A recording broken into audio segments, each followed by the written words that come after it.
కీలక బిల్లులు, సంచలన ప్రకటనలు, పక్కా లెక్కలు, పక్కదారిలో చర్చలు, ప్రాజెక్టులపై చర్చ, అప్పులపై రచ్చ, అసహనాలు, ఆదేశాలు, చురకలు, ఇలా చెప్పుకుంటూ పోతే ఏపీ అసెంబ్లీ బడ్జెట్ సమావేశాల్లో ఎన్నో హైలైట్స్.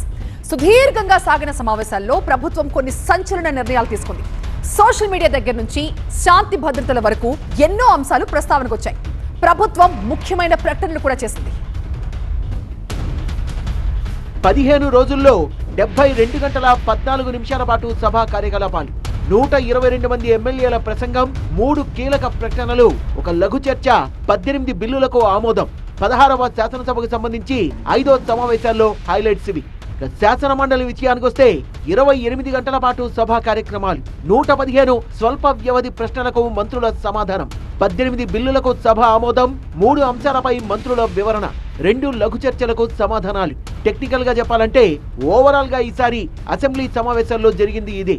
రాజకీయంగా చెప్పాల్సి వస్తే మండలిలో అధికార విపక్షాల మధ్య యుద్ధం, అసెంబ్లీలో కీలక చర్చలు, కీలక అంశాలపై వివరణ, ప్రత్యర్థులకు చెక్ పెట్టేలా వ్యూహ ప్రతి వ్యూహాలు, ఇలా ఎన్నో హైలైట్స్ కనిపించాయి ఈసారి సమావేశాల్లో.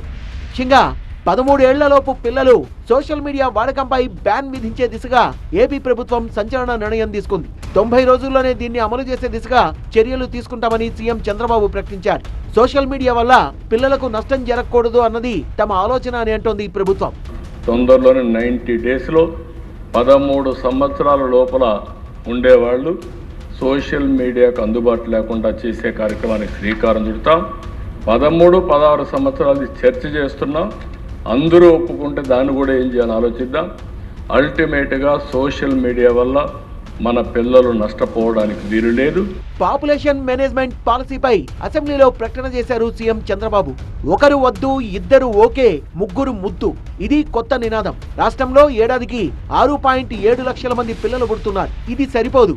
1992లో 3% ఉన్న సంతానోత్పత్తి రేటు ఇప్పుడు 1.5% పడిపోయింది. ఇది 2.1కి పెరిగితేనే ప్రగతికి ఛాన్స్, లేదంటే ఇక్కట్లే అని తేల్చేశారు.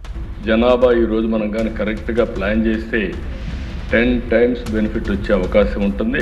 ఆల్ పారామీటర్స్లో ఏదైతే ఈ పాలసీ భారతదేశంలో మొట్టమొదటిసారిగా మనం తీసుకొచ్చాం. ఏప్రిల్ 1 నుంచి అమల్లోకి వస్తోంది పాపులేషన్ మేనేజ్మెంట్ పాలసీ. ఇద్దరికంటే ఎక్కువ మంది పిల్లల్ని కంటే కాన్పు సమయంలో 25,000 నజరానా ఇస్తామని, 2వ బిడ్డను కన్న తండ్రికి 1 నెల, 3వ బిడ్డను కన్న తండ్రికి 2 నెలలు సెలవు మంజూరు చేస్తామని తాయిలాల మీద తాయిలాలు ప్రకటించింది ప్రభుత్వం. మన విజనరీ సీఎం గారు ఈరోజు ప్రజల్ని మేల్కొల్పడం అనేది ఇది చాలా చాలా గొప్ప విషయం సార్. ఎందుకంటే మా ఇంట్లోనే మావాడి ఒకరు చాలు అంటున్నాడు సార్. మా ఇంట్లో కూడా ఈ సమస్య ఉంది అని నేను చెప్తున్నా. కనీసం 3 ఉండాలరా, లేకపోతే ఆస్తిలో కూడా కొంత ఇస్తానని చెప్పదలుచుకున్నాను. 3 బిడ్డలు ఉంటే ఆస్తి ఎక్కువ ఇస్తానని కూడా నేను చెప్పదలుచుకున్నాను అధ్యక్ష. ఎందుకంటే బిడ్డలు అనేది కూడా ఒక ఆస్తి అధ్యక్ష. కూటమిలోని 3 పార్టీలు కలిసే ఉండాల్సిన ఆవశ్యకతను అసెంబ్లీ వేదికగా వివరించింది అధికార పక్షం. వైసీపీ తప్పుడు విధానాలు, తప్పుడు ప్రచారం నుంచి రాష్ట్రాన్ని రక్షించాలంటే 15 ఏళ్ల పాటు కూటమి ప్రభుత్వమే రాష్ట్రంలో పాలన సాగించాలని డిప్యూటీ సీఎం పవన్ అభిప్రాయపడ్డారు. ఇప్పటికీ కూడా వాళ్ళ సభ్యులు తక్కువ 11 మంది అయినప్పటికీ కూడా వాళ్ళు ఒక 1100 మంది ఉన్నట్టుగా వాళ్ళు మాట్లాడుతూ ఉంటారు. అంటే మనం ఎందుకనంటే వాళ్ళు చెప్పిన దాన్ని చాలా బలంగా నమ్ముతారు. మనం చేసే పనులు మనం చెప్పుకోలేం. మనం చాలా బలంగా మనలో మనం ఎలాంటి పొరపక్షాలు లేకుండా, మనలో మనకి ఎలాంటి గొడవలు లేకుండా ఉంటే తప్ప ఇలాంటి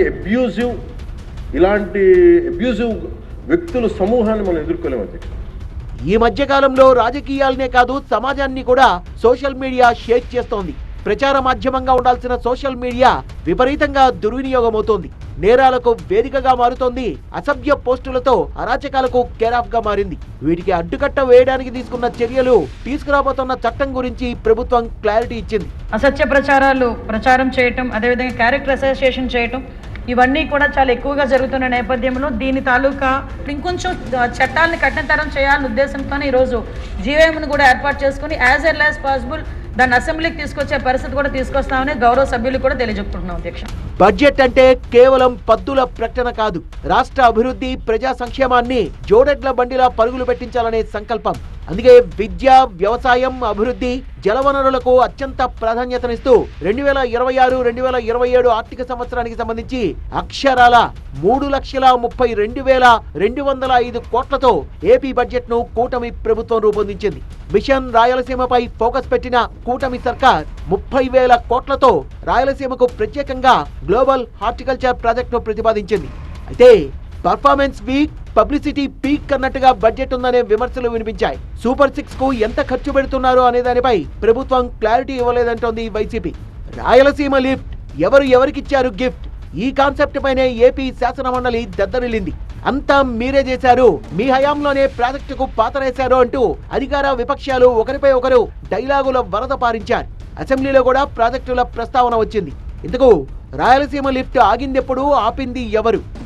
హరీష్ రావు చెప్పిన దానికి హరీష్ మేము ఖండిస్తున్నాం కాదని అంటున్నాం. మీరు కూడా అది చెప్పండి, ఆ మాటని మేము చెప్తున్నాం, ఖండిస్తున్నాం. చెప్పింది రాజకీయ కోసం చెప్పారు, అది వాస్తవం కూర్చోండి చెప్తున్నాం.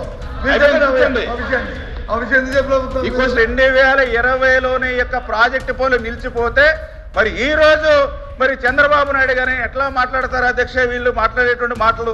అసెంబ్లీలో ఇరిగేషన్ బడ్జెట్ పై చర్చ సందర్భంగా రాష్ట్రంలో ప్రాజెక్టులపై క్లారిటీ ఇచ్చిన సీఎం చంద్రబాబు ఉత్తరాంధ్ర ప్రాజెక్టులపై డెడ్ లైన్ పెట్టుకుని పనిచేస్తున్నామన్నారు. పుష్కరాలకు ముందే పోలవరం పూర్తి చేస్తామని చెప్పారు.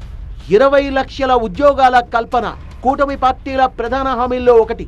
దీనికి ఇప్పటికీ కట్టుబడి ఉన్నామంటున్న అధికార కూటమి ఏపీ బ్రాండ్ ను నిలబెట్టాం, పరిశ్రమల్ని ఆకర్షిస్తున్నాం, 20 లక్షల ఉద్యోగాల కల్పనకు కట్టుబడి ఉన్నామని ప్రకటించారు సీఎం చంద్రబాబు. 20 లక్షల ఉద్యోగాలు కల్పిస్తామని మాటిచ్చాం. దానికోసమే ఈ ఉద్యోగాలు కల్పించే శాఖలతో కలిపి లోకేష్ గారిని చైర్మన్గా పెట్టి ఒక కమిటీ కూడా వేసాం అధ్యక్ష. సుదీర్ఘంగా సాగిన ఏపీ అసెంబ్లీ సమావేశాల్లో చర్చలు, బిల్లులతో పాటు మరికొన్ని అంశాలు హైలైట్ గా నిలిచాయి. ఏపీ అసెంబ్లీలో విపక్షం లేకపోయినప్పటికీ అధికార కూటమి సభ్యుల్లోని కొంతమంది నేతలు మంత్రుల తీరుపై అసహనాన్ని వ్యక్తం చేసిన సందర్భాలు కనిపించాయి. ఊరికే ఉపన్యాసాలు ఇవ్వడం కాదు, సమస్య పరిష్కారం దిశగా మంత్రులు కృషి చేయాలన్నారు స్పీకర్ అయ్యన్న పాత్రుడు. నాకు ఈ ఇష్యూ మీకు తెలుసు, పరిష్కార మార్గాలు అంటే కోర్టులో పెండింగ్ ఉంటే అడ్వకేట్ జనరల్ తోటి మంత్రి గారు అంత పెద్దలంతా కూర్చోబెట్టి పిలిపించి మాట్లాడి దీని పరిష్కార మార్గాలు ఆలోచించాలి తప్పించి ఉపన్యాసాలు ఇస్తే పరిష్కారం కాదు. అసెంబ్లీ సమావేశాల్ని ప్రత్యక్షంగా వీక్షించేందుకు విద్యార్థులకు అవకాశం కల్పించింది ప్రభుత్వం. రాష్ట్ర వ్యాప్తంగా 166 పాఠశాలల నుంచి 6,693 మంది విద్యార్థులు వచ్చి గ్యాలరీల్లోంచి సమావేశాలను చూశారు.